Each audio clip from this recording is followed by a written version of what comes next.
Sveiki! Manau, visi matėte Hesburgerio sumuštinį.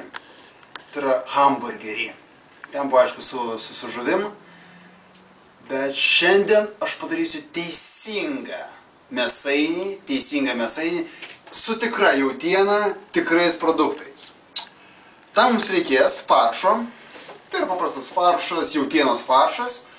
Jis, aišku, yra pagardintas prieskoniais, džiūvėsėliais dėl kibumo ir kietumo ir česnako. Taip pat mums reikės bandelės. Aš pasirinkau su sezamais, pomidorų, salotų, sūrio. Mes naudosim šįsyk jau suformuotą sūrelį.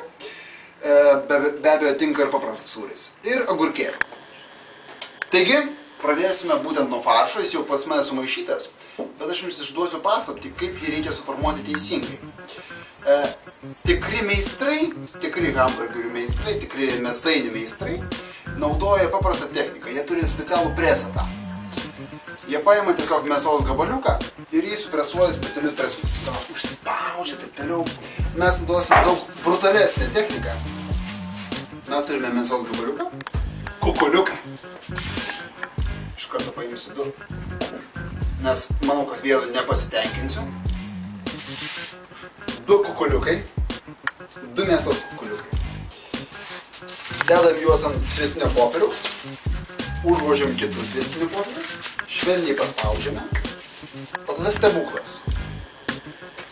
Paimame kitą skardą. Dedame ant viršaus. Paspaudžiame. Dar paspaudžiame. O tada atsisėdame. Tada mes išrinksime tą tobulą storį, tobulą konsistenciją. Taigi, nuimame. Ką mes turime? Mes turime beveik tobulai apvalius du gabaliukus.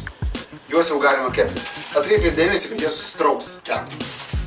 Taigi, dar šiek tiek prisėdame, kad antras gabaliukas įgautų tokią pačią formą.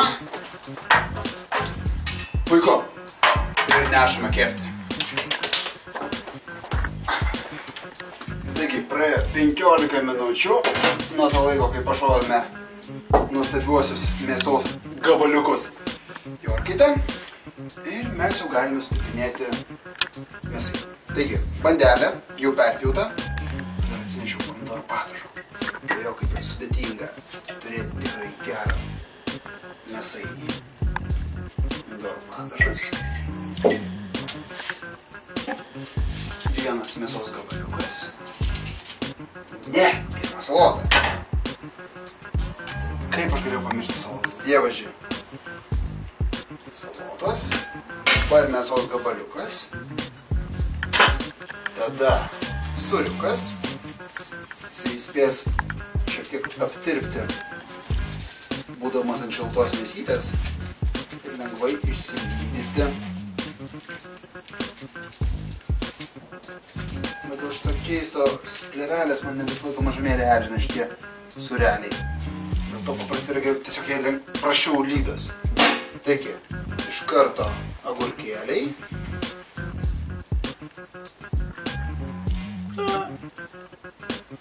Negailėkit, ne vieno produkto nereikia gailėti. Kuo daugiau, tuo prastai skaniau. Ir pomidoriukai. Štai.